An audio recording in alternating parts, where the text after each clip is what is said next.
So this whole spectrum of church history is passing through time. And I came into this story during a time when new understanding was developing about how we interpret scripture, because in the digital age, we literally read scriptural history, spiritual history, religion from all around the world, every culture. It's all thrown into the swimming pool together. It's confusing sometimes. What do we do with it all? Ecumenism on one side, bring it all in, merge it all together, house what we can. And on the other side, fundamentalism, shun it all, it's all of the devil. During our time, you can read the archives, libraries, private papers of so many historical places, characters, figures in your own language, in digitized records, sorted for you by relevance. I live across an ocean from where Teresa of Avila lived and worked. But within seconds, I can hear an account from a historian who read her private collection. Or if digitized, I can read it myself. Do we really get how insane this is? It was during this time that I came into this work and new understanding about Genesis 6 was developing.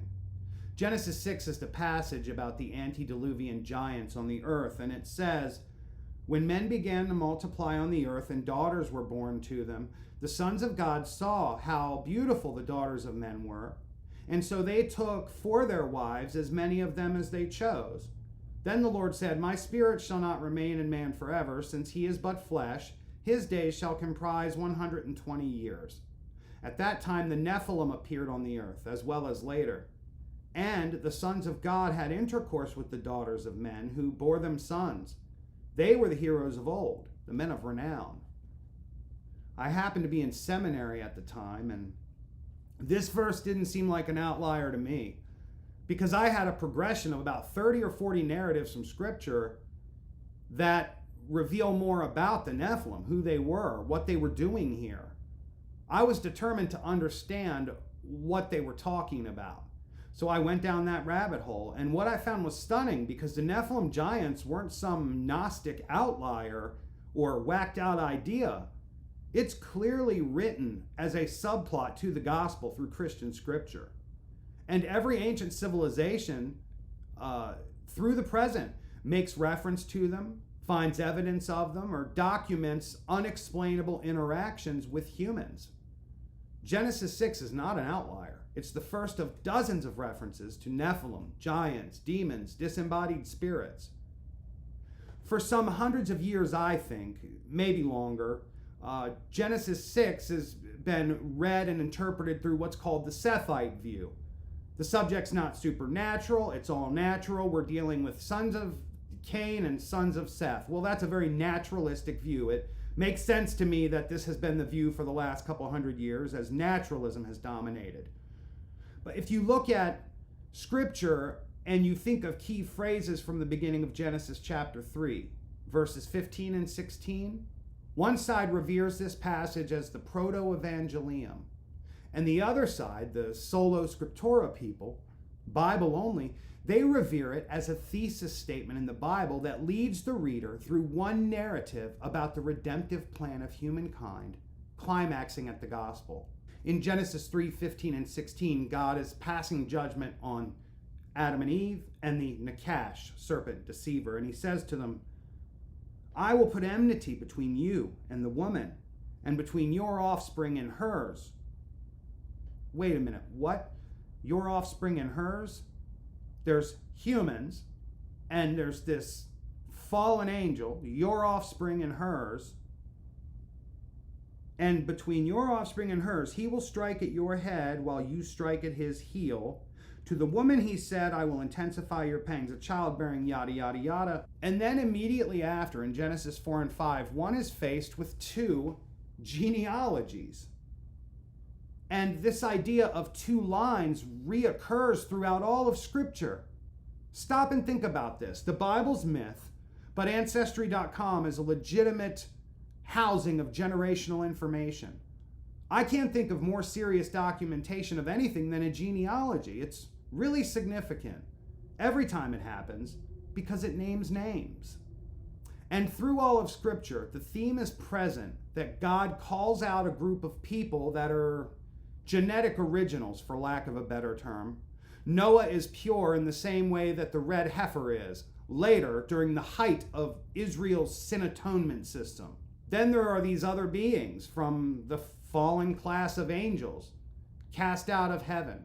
They interfered with humankind in a way that violated God's rules, and they got punished for it eternally. Yet at times they continue to interfere with humankind. By Genesis 14 already, Abraham is fighting with some of these Nephilim remnants. The remnant groups, descendants of the Nephilim influenced by them, the Emim, the Zamzumim, the Zumim, are all under King Shadorlamer. Another area of absolute uniformity between all the denominations. I can get Unger's Bible Dictionary, which is one you'd get in a fundamentalist seminary, and show you that all these groups are defined as giants, fallen angels, descendants, remnants of the Anunnaki. Who is Anu? Well, you've read the story of Joseph. He married a priest of the temple of Anu's daughter. He changed his name to Beloved of Anu, Zaphenath Paneah. He named his child, one of them, God has prospered me in the land of my affliction, while he was at the height of his power and prestige in Egypt. The remnants of the Anakim, listen to this passage. We cannot attack these people, they are too strong for us. So they spread discouraging reports. The land we explored is a country and consumes its inhabitants, and all the people we saw there were huge, veritable giants. The Anakim were a race of giants. We felt like mere grasshoppers, and so we must have seemed to them. For heaven's sakes, one of the most popular stories of all time in human history is David and Goliath. Why is this seared into the human conscience? Now let's talk about a subject that might be related or interwoven on some level. UFO disclosure in the West, much like Nephilim narratives in Scripture, are becoming institutionalized. Yes, you heard me right. UFO disclosure in the West, much like Nephilim narratives in Scripture, are becoming institutionalized. In the secular world, the idea of UFOs, alien beings, weird lights and orbs, all these crazy types of ideas that several hundred years of naturalism didn't have a framework to touch, are now being discussed in public, in the press, verified by Western federal-level security and military apparatuses. It's becoming institutionalized information in the West. People on one side of the spectrum will say it's insane, it's not supernatural, there's naturalistic explanations for all this. On the other side, you have groups of people working in it in what were fringe areas like remote viewing, sacred geometry, cymatics and frequency, all really interesting stuff if you're not afraid to look in the pool where everything's been thrown together, including all the Christian denominations, and say, okay, let's start going through this. Some respond in fear and say this is all a lie, part of the coming great deception. Well, some of it probably is, but some of it is probably God trying to further reveal things to us as we're able to process it. Remember, the whole spectrum of church history is moving through time, and even a century ago, one could live their whole life and not know anything outside their village. This is happening today. Look at the work of modern explorers like Paul Rosolie. Listen to what he has to say about his time in the Amazon. He's doing the podcast circuit right now. I'll put a link to his discussion with Lex Fridman in the description. Or even the famous movie director, James Cameron. There's a documentary out about his exploration and descent to the Marianas Trench. 36,000 feet. 7 miles. Note that the Titanic is 2.5 miles or 12,500 feet. This discovery is more significant than landing on the moon, for a variety of reasons. I want to draw your attention to a podcast that I recently watched. It featured a church historian named Diana Walsh Pasulka. It's called the Concrete Podcast. That's concrete with a K. I'll put it in the video description. Pasulka began in the pages of church history, researching at the Vatican and the libraries and archives, and now she's writing books about UFOs and the strange connection between it and the pages of church history. events that people like Teresa of Avila experienced, strange connections between people in monastic life and these light and orb experiences, UFOs, all the same stuff we see today that we can't explain. The people who are working on it, almost none of them believe we're dealing with naturalistic phenomenon. And I'm particularly concerned about Christian church history, and I'm very concerned with the Protestant end of our spectrum. Because on one end of the spectrum, all Christians have to face that there are places like the Vatican. You had wonderful libraries in Alexandria, and there are some others. These are repositories of ancient and current human history. We all have to be willing to face the important role that the Vatican serves in housing these things in such a way that even after thousands of years of invasions, different types of peoples in control, their system works for passing these things down through history without them being lost. Good for them on that. They're also hosting interesting subjects like exopolitics. The Vatican owns a multi-million-dollar telescope with a university in North America. Why? Isn't all this really interesting? They've also hosted international conferences on the subject matter.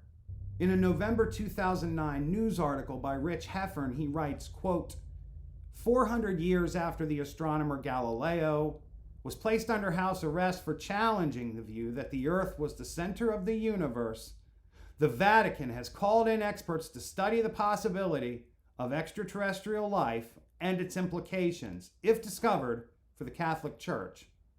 The questions of life's origins and of whether life exists elsewhere in our universe are very suitable and deserve serious consideration, said Jesuit Father Jose Gabriel Funes, director of the Vatican Observatory.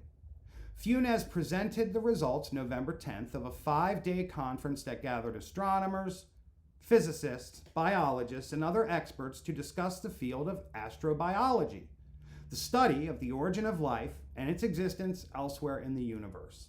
Not only are most non-denominational and independent churches trying to dismiss all this and remain blind to this reality, it makes me cry. It makes me hurt for them. Particularly the one I get all the time. Why are you doing all this history stuff? All you need is the Bible. The Bible's all that matters. We don't need any other sources of information from anywhere. This isn't a disagreement over whether or not Scripture is inspired or sufficient. I have found it to be both in my personal life. It's a fight for our lives to understand that if it's all we're reading about the world, we know nothing. We can't have good hermeneutics or exegete the text of Scripture without the context that church history provides. It's also a matter of survivability. I often say the strict Bible-only crowd is staring at the side of a building at a 6-inch brick and saying it's the most beautiful thing I've ever seen. And there's people tapping them on the shoulder saying, whoa, back up, back up. And they talk them into backing up and they see that there's a mural on the side of the building. The brick was only part of a mural. And keep tapping on the shoulder, step back more, and the mural covers several city blocks. Did you know that there's more stable record keeping and library infrastructure for the Mormons in Utah than there is for most Protestant sects in the West? I'm going to repeat that. The Mormons in Utah have more stable record keeping and library infrastructure in Utah than there is in North America for any other Protestant sect. Did you know that the Mormons also own the publishing rights for the oldest and most ancient version of the book of Jasher? That's very interesting, no? They get it. They get the reality of one of the important roles that the Catholic Church plays in human history. A couple hundred years down the road, all these records are there. No one's going to make the distinction between, oh, these were written in the 1800s by Joseph Smith and this one's actually ancient. They're going to view it as a cache all the same. Just saying that alone, people are going to leave this video because I said, yeah, I agree Scripture's the Word of God. I agree it's inspired, sufficient, but there's all this data. We can't ignore it or your sect will die. It's happening now and it's tragic because those who disagree with me or want to ignore all I'm saying are no less important. Turning away from the world, current events, and the things that are going on to Scripture and trying to practice and live it out, the Christian life is noble and virtuous and wonderful. especially for people who understand where following the world leads.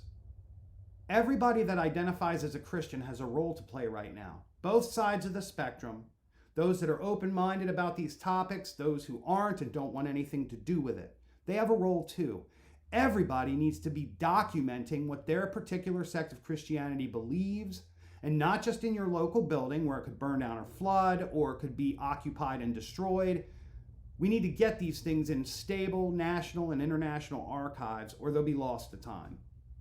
On one hand, the internet's giving us more information than ever, but it's also purging books from the past, probably a ton or more a day. Sure, you can see them, but how many of us go to page 136 of Google search results, you know? Who fights to get around filters and the categorizing of artificial intelligence? Books will become a commodity. And I'm often met with the reaction like I'm saying something controversial when I reveal the fact that every age has just as many sects of the dominant religion than we have today. I'm surprised because for people on one end of the spectrum, you know, scripture, scripture, scripture, we don't need anything else. Well, what scripture says is true about humankind and we all miss it. We're deceived and we're confused.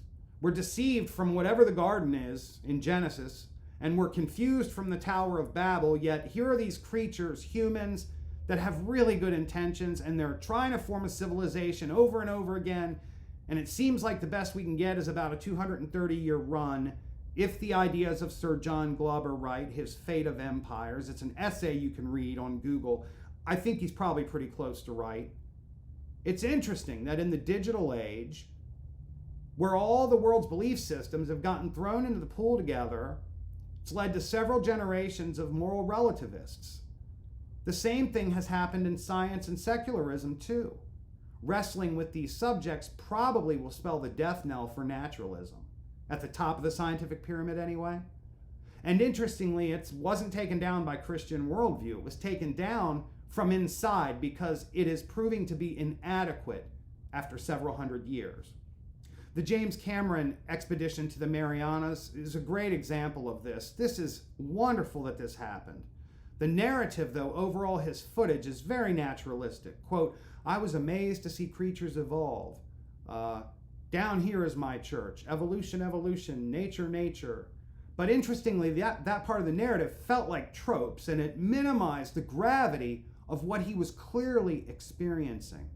That level of exploration, where no one's ever been, that level of humanity, where mortality isn't guaranteed, that thing could implode every second. Look what just happened to the Titan submersible. It's a spiritual experience he was having, and he tried to say so in the best way that he could in the secular world. Naturalism holds a really important place, but what's happening is the mythology is being pulled out, and it's leaving in its place the tools that are useful for the studying and understanding of the biological world, and also recognizing its limitations, but that it's got nothing to say on the totality of human existence. Literally by design, that system is inadequate to do that. When that becomes the reality, the religious and spiritual reveal its importance to people. Understanding the spiritual and cosmic significance of the current chapter of human history is going to come from physics and quantum theories, deep individual spirituality and adherence to moral principles, and a wider understanding and respect for church history.